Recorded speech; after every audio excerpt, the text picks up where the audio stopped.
안녕하십니까. 세종국토개발 김원주 부장입니다. 오늘은요, 도심복합개발에 대해서 알아보는 시간을 가질 건데요. 최근 재개발 시장이 도심복합개발이 나오면서 좀 어느 정도 변화가 일어나고 있습니다. 예전에 모아타운을 진행하던 곳, 역세권 개발을 진행하던 곳이 도심복합개발로 변경해서 진행을 하는 등 이제 여러 가지 변화가 이제 좀 나오고 있는데요. 도심복합개발이 뭔지 알아야 이제 어떻게 대응을 할 수 있을 거 아니에요? 그래서 우리는 오늘 도심복합개발에 대해서 알아보고 어떤 지역을 투자해야 돈을 벌 수 있는지 알아보는 시간 가져보도록 하겠습니다.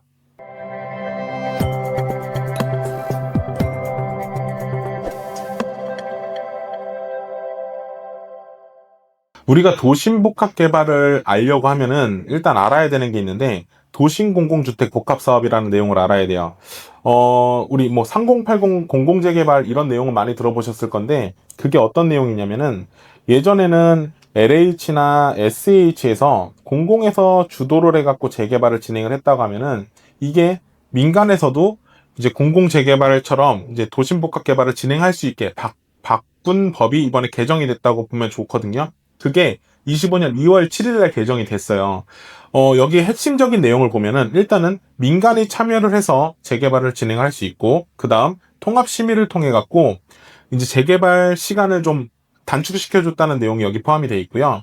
그리고 용적률 인센티브로 고밀 개발을 해줄 수 있다는 내용이 여기 포함이 되어 있는데, 최근에 진행하고 있는 재개발 사업 중에서 역세권 개발이나 모아타운을 추진하던 곳들이 도심복합개발로 갈아타는 경우가 좀 많아요. 그 이유가 뭐냐면 도심복합개발이 용적률 인센티브를 얘네보다 더 많이 주기 때문이에요. 그래서 이쪽으로 갈아타는 경우가 많은데, 그래서 우리가 이 법을 알고 있어야만 우리도 투자를 할 때 이런 지역을 투자를 해야 된다, 이런 게 좀 더 관심을 갖고 보게 되거든요. 이제 좀 자세히 들여다보면은 용적률 인센티브를 어떻게 주는지 한번 알아볼게요. 용적률 인센티브 같은 경우에는 기존에 준주거 지역 같은 경우에 용적률이 최대 500%까지만 받을 수 있어요. 근데 최대 용적률의 140%까지 상향을 시켜준다고 하는 거거든요. 도심복합개발은.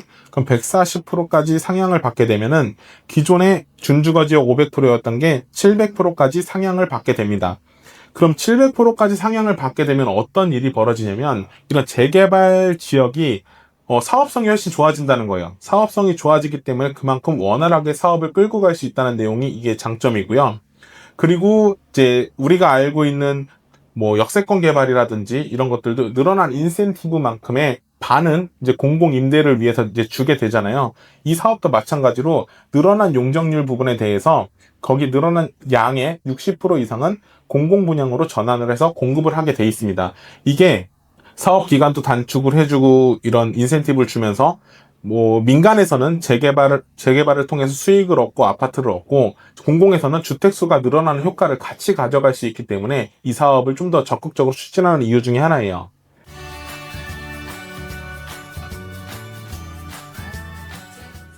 도심복합 개발 같은 경우에는 이제 두 가지 유형의 사업이 존재하는데 첫 번째는 성장 거점형, 두 번째는 주거 중심형인데 우리가 알고 있어야 되는 거는 주거 중심형이라고 보면 좋아요. 흔히 알고 있는 재개발 사업이거든요. 일단 성장 거점형에 대해서 간단하게만 설명드리면 그냥 머릿속에 이렇게 넣어놓으세요. 일자리가 많아질 곳. 여기가 성장 거점형으로 도심복합 개발을 하는 곳이고, 여기는 이제 들어가는 조건이 좀 더 까다로워요. 환승역이라든지 아니면은 고속철도가 지나가거나 고속버스, 이제 대형 시설들이 모여 있는 이런 곳들이 이제 성장 거점형으로 개발이 되는 곳들이고, 예를 들어 생각하면 좋은 곳이 용산의 국제업무지구나 광운대 역세권 개발하는 곳이 이제 이렇게 사례를 비교해 보면은 이런 곳이 성장 거점형으로 도심복합 개발이 되는 곳이구나 라고 알고 있으면 편하게 알 수 있습니다.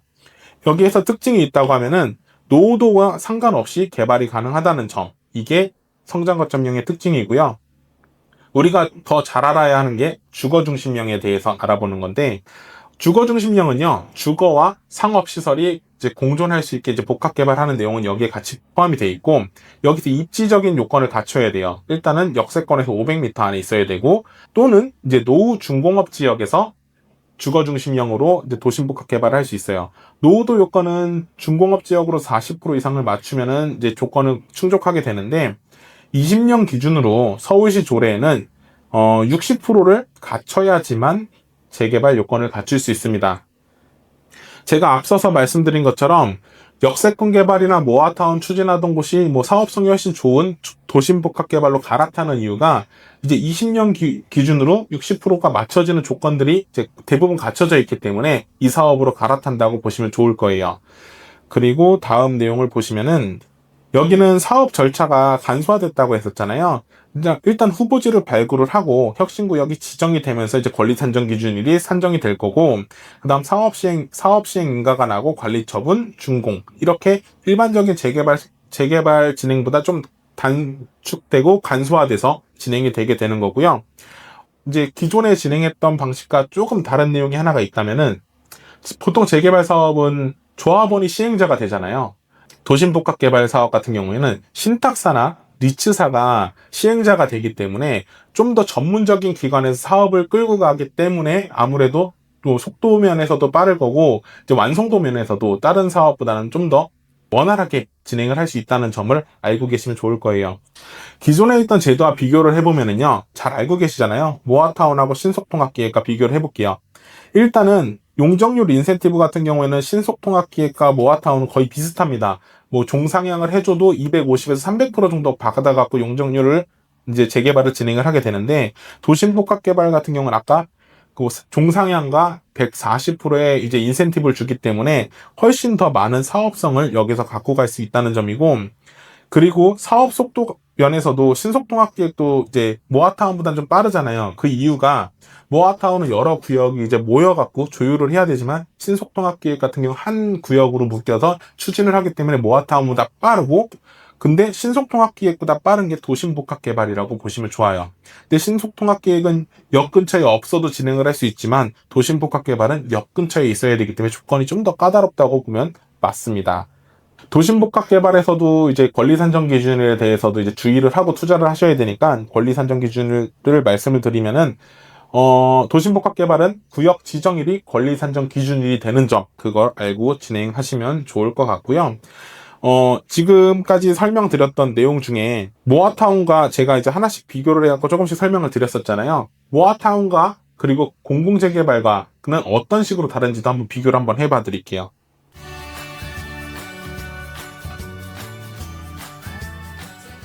일단 우리가 알고 있는 모아타운과 도심복합개발과 한번 비교를 해보겠습니다. 모아타운에서는 용적률이 250에서 300%까지 용적률을 받고 재개발을 진행을 하게 되면은 민간 도심복합개발은 최대 500%의 용적률을 가지고 시작을 할 수 있다는 점이 용적률적인 부분에서 혜택을 보기 때문에 사업성이 훨씬 좋다라고 보시면 좋을 것 같고요.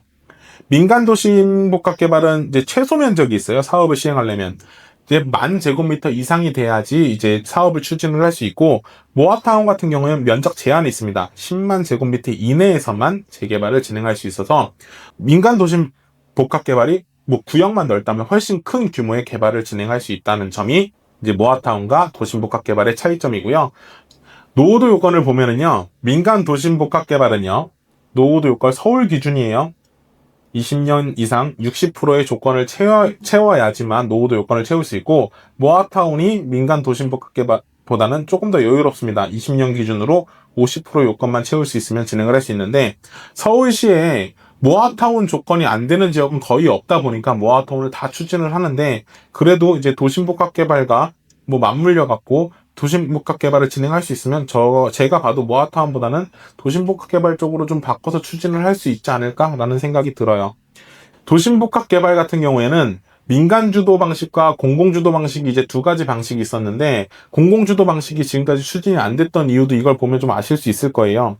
일단 공통적으로는 신축 아파트를 공급을 해서 주택수를 늘리는 부분이 이제 같은 공통점이지만, 차이점은 기존에는 수용 방식으로 했다면은 공공에서 이제 민간에서 관리 처분 방식으로 진행을 하고, 소유권에 대해서도 이제 다시 민간이 주도를 하면은 우리가 흔히 알고 있는 재개발 재건축처럼 다시 내 소유권을 갖고 오게 되는 이런 관리 처분 방식을 택하기 때문에 훨씬 더 유리하고요.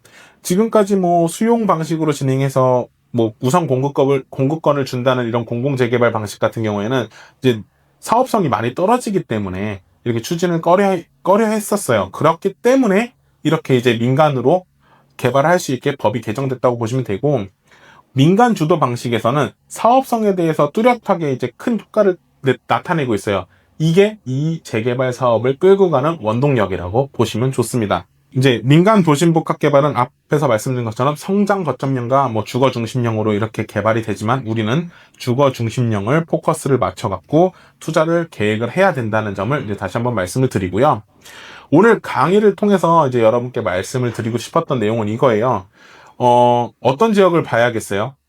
일단은 역세권 주변에 모아타운을 추진하고 있던 지역을 보면은 앞으로 도심복합 개발로도 전환해서 진행을 할 수 있는 가능성이 크겠구나. 여기는 사업성이 훨씬 좋아지겠구나를 이제 이 강의를 들으면서 딱 느꼈어야 되거든요.